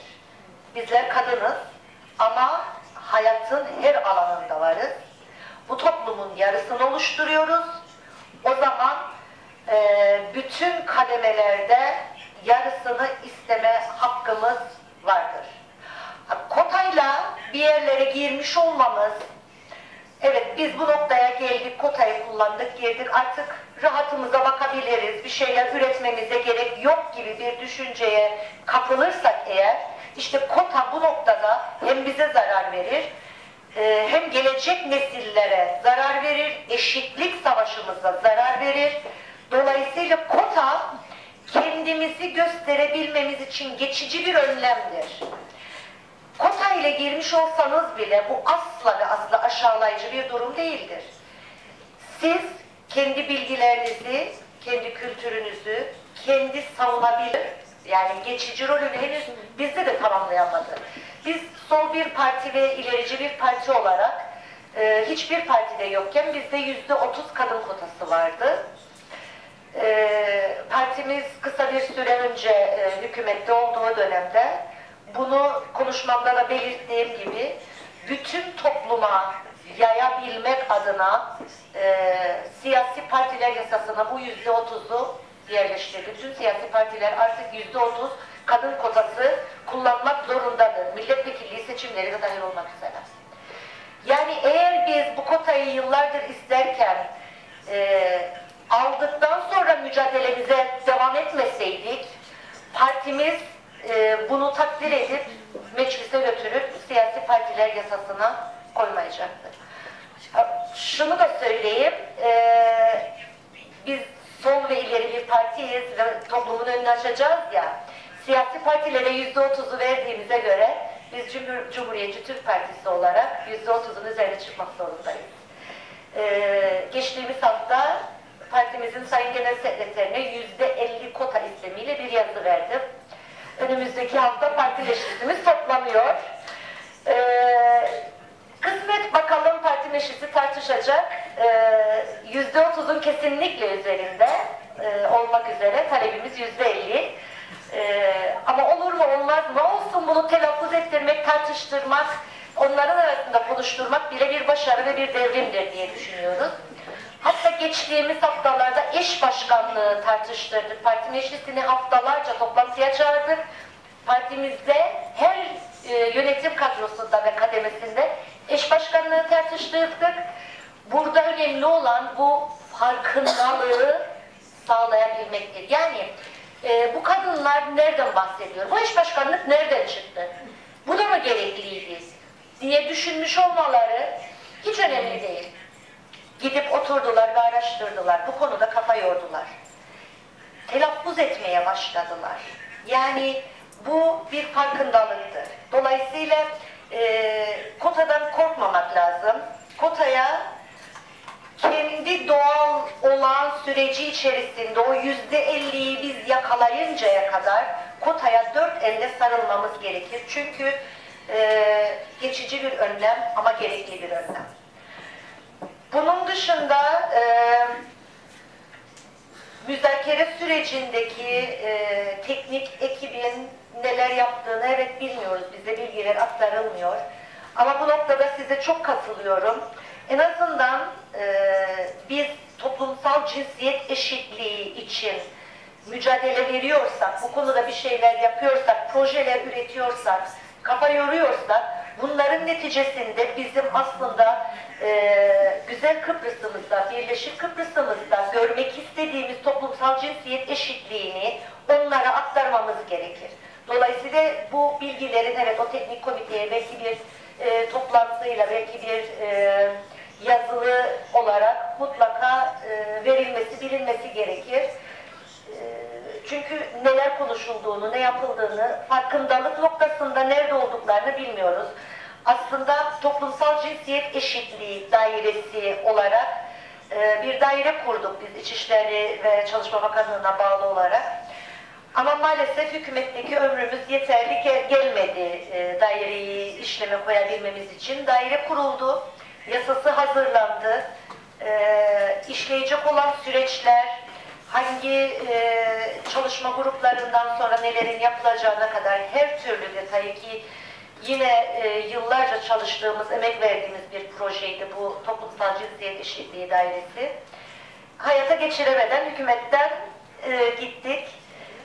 Umarız, dileriz hükümette olanlar bir şekilde sahip çıkar, işleme koyar. Çünkü bizim bu yarattığımız projede sadece kadınların pozitif ayrımcılığı değil, şiddete uğrayan kadınların telefon açtığı zaman telefonun karşı tarafında cevap verecek olanın dahi bir eğitimden geçmesi, eşinden şiddet gören kadın polisi çağırdığında gelen polisin dahi o noktada nasıl davranması, nasıl konuşması gerektiğini, hizmet içi eğitimleri de düzenlediğimiz bir daireydi. Şimdilik duruyor. Komitenin dışında toplumsal cinsiyet eşitliğine duyarlı olup olmadığını henüz bilmediğimiz, çünkü bu konuda hiçbir bilginin çıkmadığı bu komitenin dışında müzakere süreci için kadın örgütleri ve sendikalar Cyprus Diyalog Forum'da bazı toplantılar gerçekleştiriyor. Başlıklara ayrıldı. Eğitim başlığı, sosyal başlıklar, ekonomi başlığı. Burada çok güzel aslında bilgi alışverişleri ve üretimler oluyor.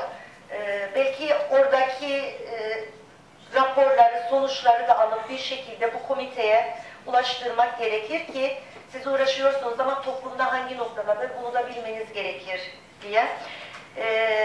Atladığım bir şey yok sanırım. Atladıysam lütfen hatırlatın bana tekrar.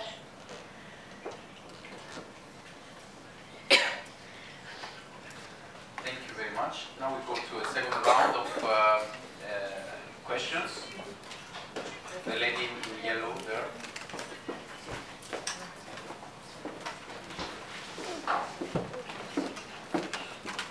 Γεια σας, Νούλα Τραγούδη. Σίγουρα όλες ονειρευόμαστε έναν κράτος ενιαίο με ισότητα των δύο φύλων. Όμως να μου επιτρέψετε να πω ότι στο δικό μου το μυαλό, στη δική μου τη σκέψη, προτεραιότητα έχει η ισότητα μεταξύ των ανθρώπων. Αυτή η ισότητα διασφαλίζεται με το ευρωπαϊκό κεκτημένο. Κάθε παρέκκληση από το ευρωπαϊκό κεκτημένο σημαίνει ότι καταπατούνται κάποια ανθρώπινα δικαιώματα. Ευχαριστώ πολύ.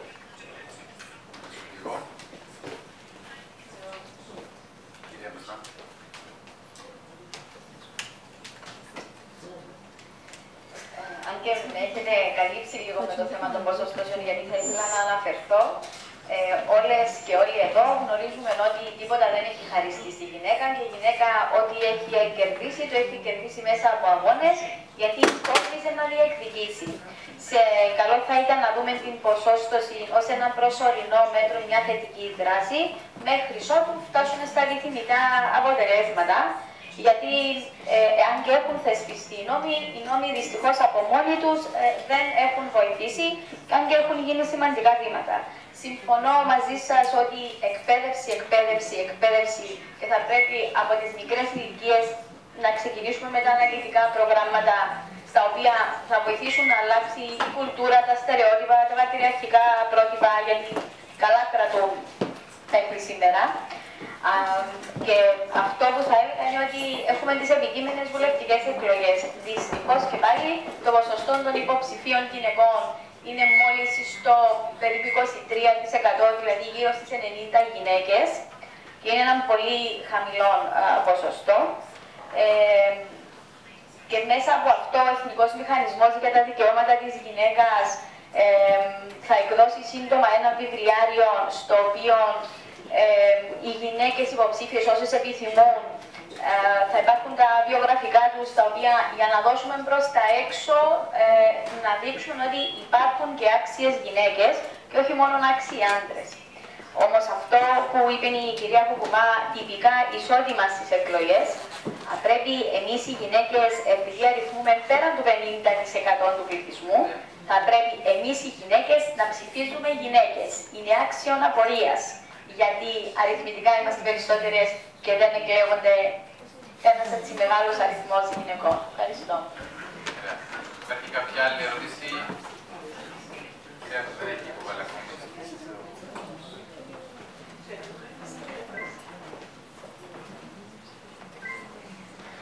Burada bulunan tüm emekçi kadın yoldaşlarımı sevgiyle selamlıyorum. Ben bu kota konusu gündeme geldiğimde yıllar önce bir yaşadığım anıyı paylaşmak istiyorum. Kıbrıs Türk Orta Eğitim Öğretmenler Sendikası Yönetim Kurulu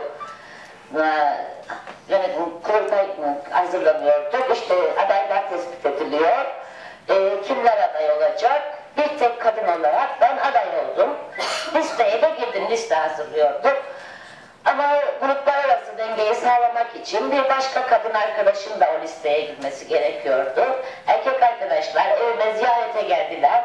Madem o kadın arkadaş girecek, senin çekilmen gerekir dediler. Yani ikinci bir kadına tahammülleri yoktu kadın arkadaş, erkek arkadaşların o sendika yönetim kurulunda. Ve madem o kadın arkadaşın girmesi gerekiyor, o zaman sen çekileceksin, sen bizim arkadaşımızsın. Bizim adımıza sen çekil, böyle kadın arkadaş girsin. Ve bir erkek arkadaş, biz senin adına çekilelim de bizim yerimize sen de ol, iki kadın olsun demedi. Bir tek Allah'ın kulundan bu lafı genel kurulda duymadım. İşte o anlamda o zamana kadar ben de bu yıllar önce gelişmiş bir olaydı. Pozitif ayrımcılığa çok sıcak bakan birisi değildim kişi olarak da. Ama bu olayı yaşadıktan sonra mutlaka ve mutlaka kotanın uygulanması gerektiğine karar verdim. Yani kişisel tecrübem bana bunu kendi kendime ikna etti. Ve ondan sonra Cumhuriyetçi Türk Partisi içerisinde şiddetli bir şekilde bir kota savunucusu olaraktan faaliyet göstermeye başladım. Ve partimiz içerisinde kota konuşulmaya başladıktan sonra kadınların sokakta bildiri dağıtan birer birey olmadığının farkına varıldı. Bu da tespitlerimden bir tanesi. Ancak aday olarak gösterildiği zaman %30 oranında kadınların da siyaset yapabileceği erkeklerin kafasına nihayet dank edebildi. O zaman gelişti bu olay. Onun için kotayı şiddetle savunan birisiyim. Tabii ki geçicidir. Ama bu demek değildir ki kadınların kendilerini geliştirmesinden mutlaka geliştirmemiz ve bu işi erkeklerden daha iyi yapabildiğimizi göstermemiz gerekiyor. Bu da ana kuralımızdır. Ben Sayın Kukuma'ya bir soru soracağım. Toplumsal cinsiyet eşitliğini tartışıyoruz ama benim en çok kafama takılan konulardan biri de kadına yönelik şiddet. Bizim Türkler olarak o tarafta bir takım çalışmalara tanıkız, farkındayız. Sizlerin bu konuda ne gibi istatistik bilgileri veya toplumda ne gibi bu konuda yapılan çalışmalar veya kadına yönelik şiddetin farkındalığı var mı? Teşekkür ediyorum.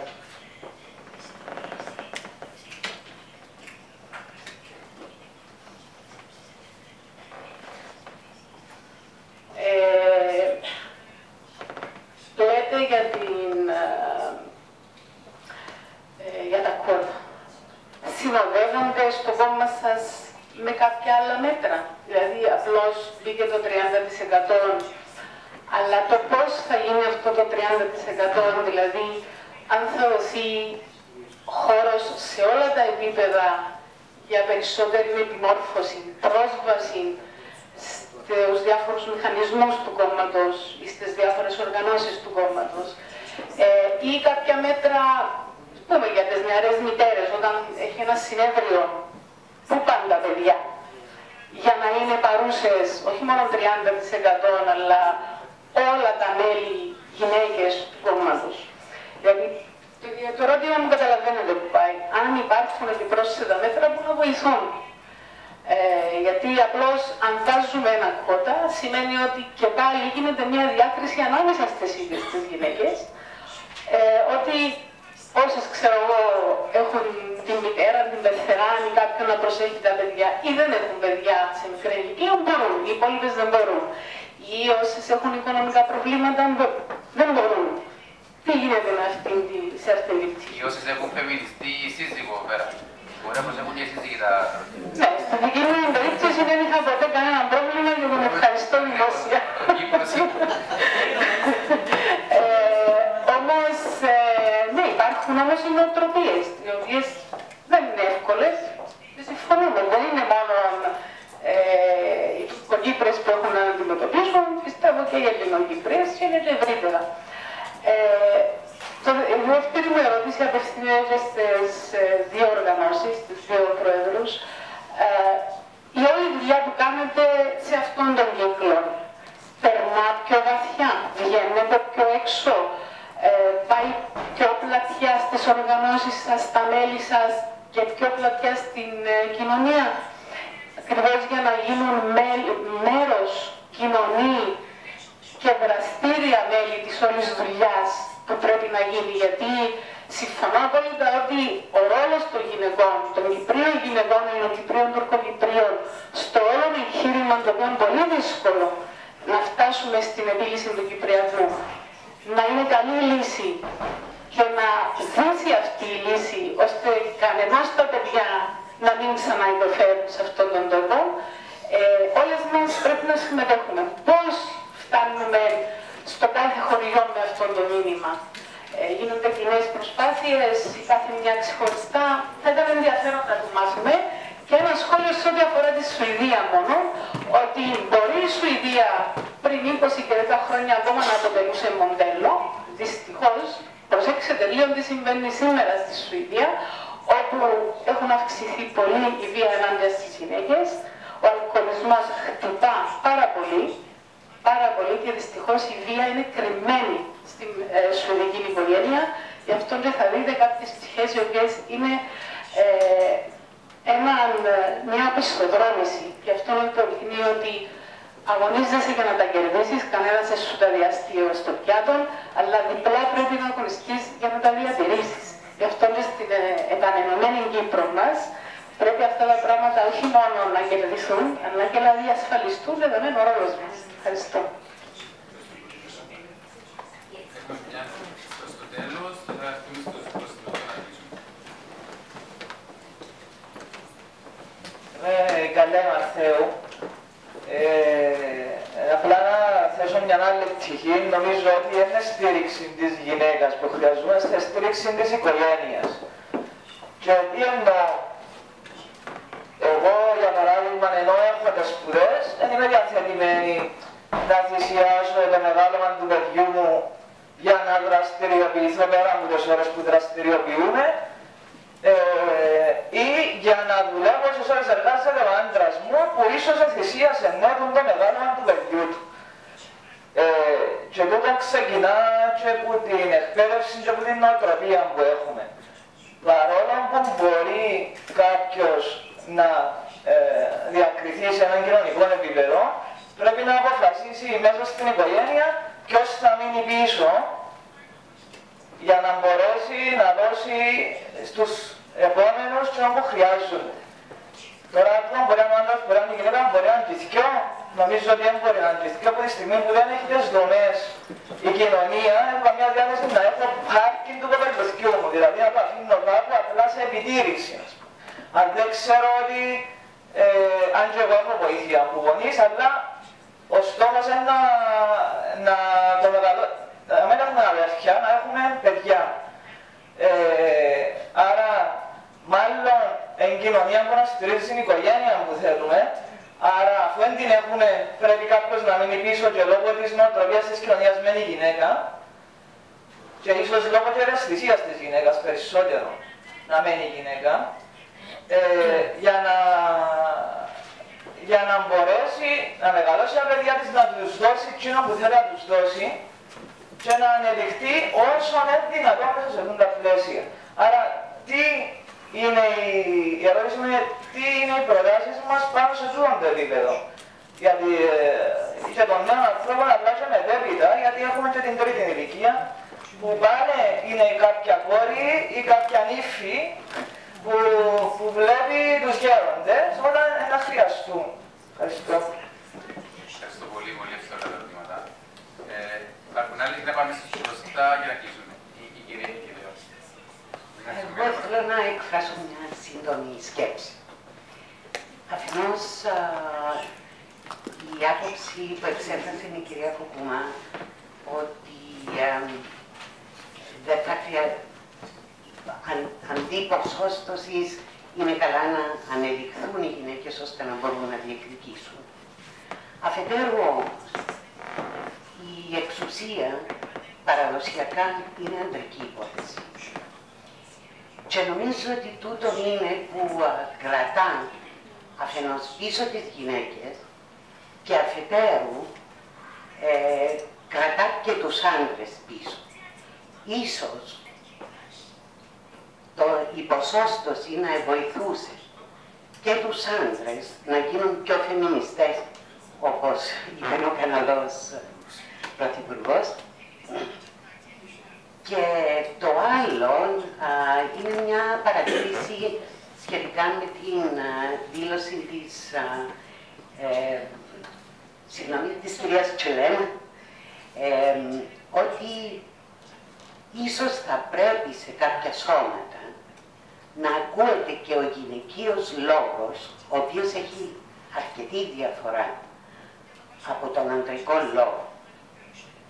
Ίσως θα μπορούσε να υπάρχει μια μεγαλύτερη αρμονία, ειδικά στα θέματα που αφορούν την ειρήνη, την οικογένεια, την ποιότητα ζωής, που η γυναίκα κατεξοχήν έχει ασχοληθεί διαχρονικά. Ευχαριστώ πολύ. Και οι τελευταίες τρεις ερωτήσεις και κλείνει ο κύκλος και κλείνει η συζήτηση μας. Εσκέφη, συζητούμε εδώ εμπόδια και προοπτικές για την ισότητα. Το μεγαλύτερο εμπόδιο βεβαίως είναι ο διαχωρισμός της πατρίδας μας σε δύο κομμάτια που εμποδίζει την ενότητα δράσης για τα θέματα ισότητας. Και από ό,τι έχουμε διαπιστώσει εδώ, υπάρχουν και άλλα εμπόδια που κάνουν τον αγώνα μακρύ, ανηφορικό και δύσκολο. Θεωρώ ότι πέρα από τις συζητήσεις που έχουν δεθεί και η επικράτουσα άποψη όσον αφορά τις προοπτικές είναι το θέμα της ποσόστοσης, θεωρώ ότι θα έπρεπε να αρχίσουμε να μας προβληματίζει πως ενώνοντας τις δυνάμεις ελληνοκύπριες και τουρκοκύπριες δημιουργούμε προοπτικές στην νέα ομόσπονδη λαϊκή δημοκρατία, την οποία πάμε να δημιουργήσουμε. Δυστυχώς, η διαπίστωση είναι ότι η γυναίκα απουσιάζει από τις διαδικασίες λύσης του Κυπρίου. Εκεί που συζητούνται τα βασικά ζητήματα. Η Τεχνική Επιτροπή που έχει δημιουργηθεί για τα θέματα ισότητας των φύλων συζητά τα θέματα της ισότητας. Στα διάφορα άλλα ζητήματα περιουσιακών κλπ. Είναι ελάχιστες οι γυναίκες που είναι. Άρα, θεωρώ ότι πάει να δημιουργηθεί μια λύση χωρίς ακριβώς τις απόψεις και των ίδιων των γυναικών. Το ένα το κρατούμενο είναι τούτο. Το δεύτερο είναι ότι αρχίσουμε να προβληματιζόμαστε πάνω στην αντίληψη του σεβασμού του ανθρώπου από άνθρωπο, δηλαδή να δημιουργήσουμε μια συνείδηση, μια κουλτούρα κοινή του ομόσπονδου πολίτη στην Κύπρο, που πάμε να δημιουργήσουμε. Και ένα από τα βασικά ζητήματα που πρέπει να περάσουμε σε αυτήν την κουλτούρα είναι να σκέφτεται και να δραστηριοποιείται και να ενεργεί